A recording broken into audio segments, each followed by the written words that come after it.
السلام علیکم ورحمۃ اللہ وبرکاتہ۔ ناظرین، آج ہم آپ کے لیے ایک نیا واقعہ لے کر حاضر ہوئے ہیں جو کہ بہت ہی خوبصورت واقعہ ہے۔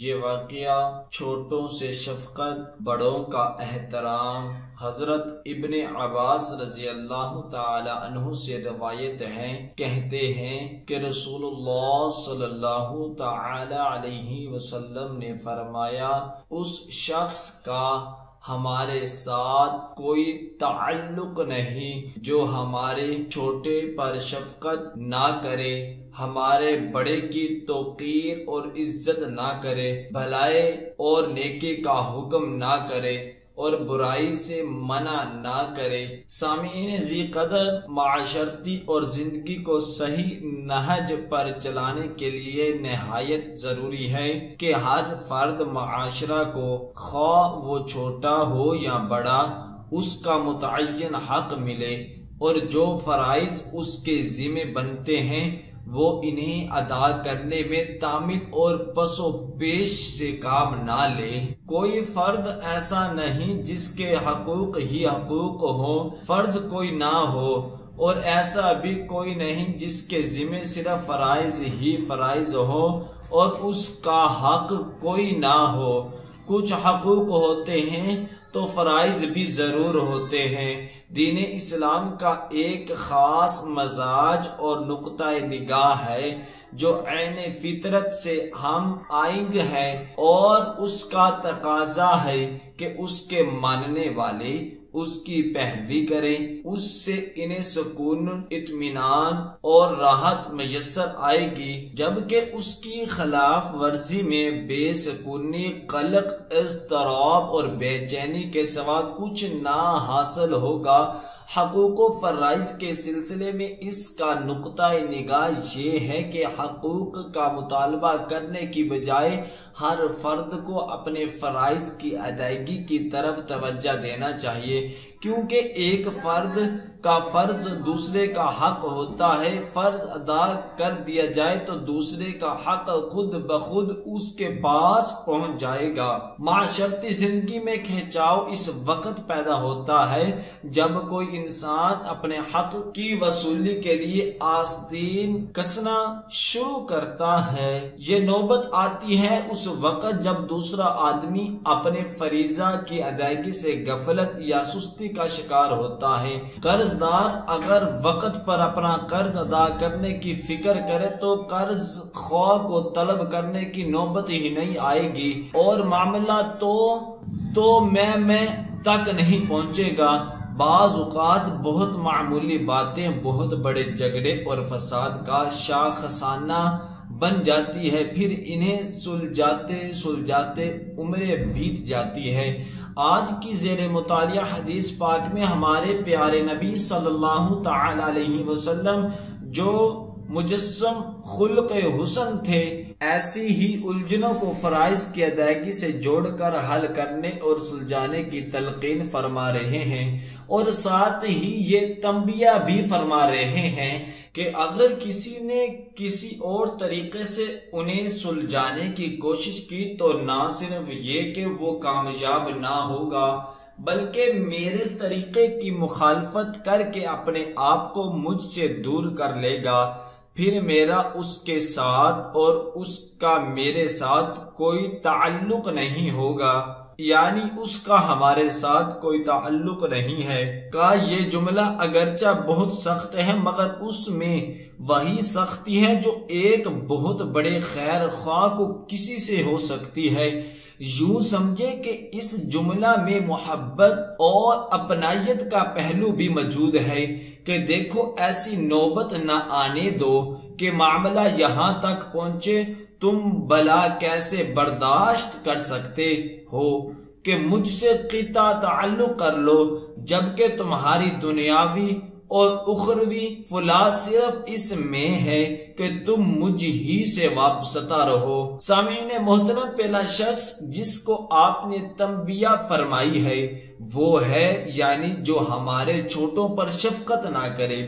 یہاں یہ بتانا مقصود ہے کہ بڑے جو یہ سمجھتے ہیں کہ ہم بڑے ہیں، ہمارا حق فائق ہے، نہیں، اصل یہ ہے کہ معاشرہ میں موجود ہر طرح کے چھوٹوں کا حق فائق ہے، اس کو پہلے ادا کیا جائے گا۔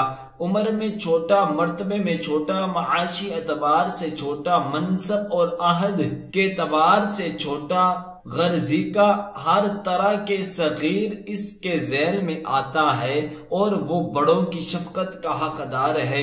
یہ چھوٹے صرف ڈانٹ ڈپٹ کے لیے نہیں بلکہ شفقت، محبت، پیار اور رہنمائی کے مستحق ہیں۔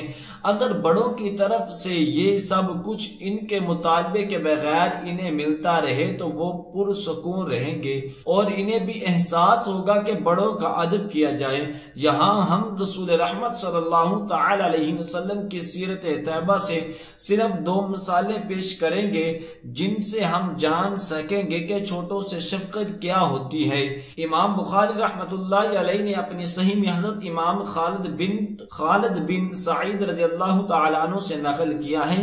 یاد رہے کہ یہ اس وقت کی بات بتا رہی ہے جب چھوٹی عمر کی تھی، بچی تھی، کہتی ہے کہ میں اپنے والد کے ساتھ رسول اللہ صلی اللہ تعالی علیہ وسلم کی مجلس میں آئی اور میں نے زرد رنگ کی قمیض پہن رکھی تھی۔ مجھے دیکھ کر رسول اللہ صلی اللہ تعالی علیہ وسلم نے فرمایا، سنا سنا۔ حضرت عبداللہ کہتے ہیں کہ حبشی زبان میں اس لفظ کے معنی ہے خوبصورت، یعنی آپ نے میری قمیض کی تعریف فرمائی۔ آگے سنیے، کہتی ہے کہ میں چونکہ چھوٹی بچی تھی اپنی جگہ سے اٹھی اور رسول اللہ صلی اللہ تعالی علیہ وسلم کی پشت مبارک کے پیچھے جا کر کھڑی ہوئی اور مہر نبوت جو آپ صلی اللہ تعالی علیہ وسلم کے کندھوں کے درمیان تھی اس سے کھیلنے لگی۔ میرے والد نے دیکھا تو مجھے ڈانٹا۔ رسول اللہ صلی اللہ تعالی علیہ وسلم نے میرے والد سے فرمایا، اسے کھیل لینے دو۔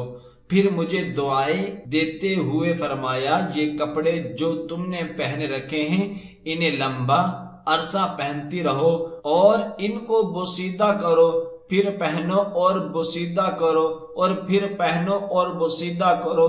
میں ادب سے گزارش کروں گا کہ جو لوگ اپنی مجلس میں بچوں کو دیکھ کر تل ملا اٹھتے ہیں، امید ہے وہ اپنے رویے پر نظر ثانی کریں گے۔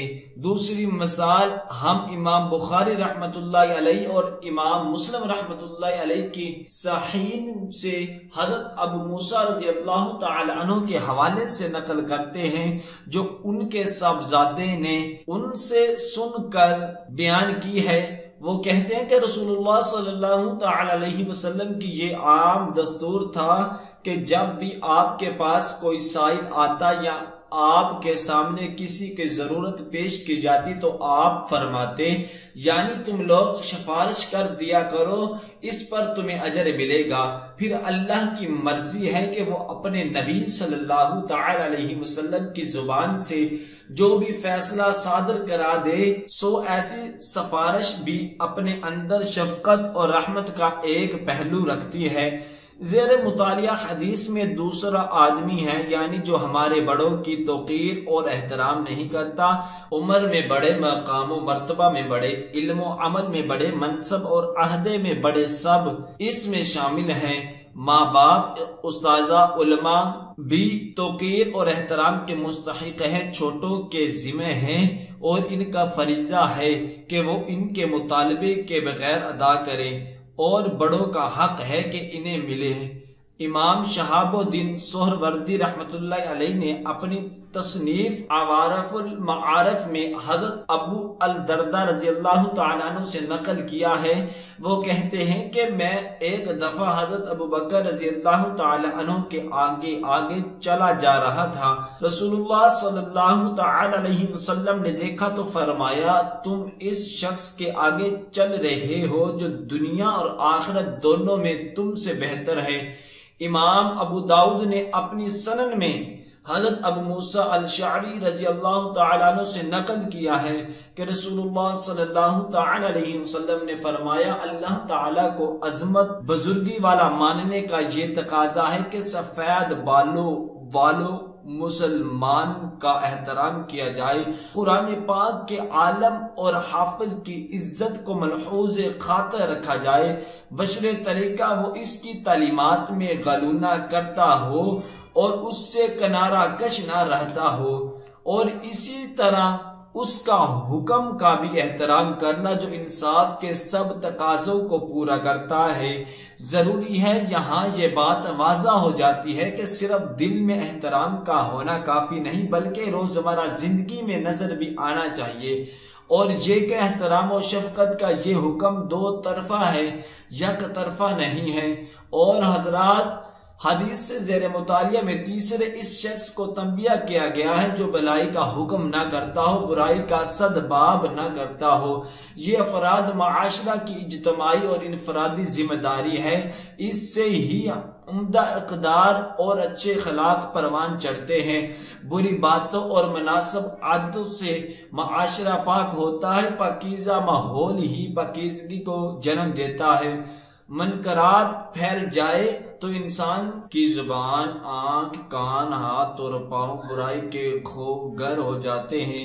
اس لیے چھوٹی سے چھوٹی معروف کو جہاں تک ممکن ہو آگے پہنچایا جائے، اور برائی خواہ کتنی ہی چھوٹی ہو اس کے آغاز ہی میں اس کا خاتمہ کیا جانا ضروری ہے۔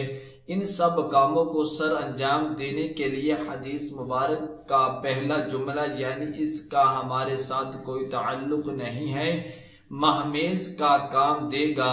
ذی شعور اور ذمہ دار آدمی کو ہوشیار اور چوکنا رکھے گا۔ اللہ تعالی ہمیں سمجھ دے اور سیدھی راہ پر گامزن رکھے، آمین۔ دعا ہے کہ اللہ تبارک و تعالی ہم سب کو ان کلمات پر عمل کرنے کی توفیق عطا فرمائے۔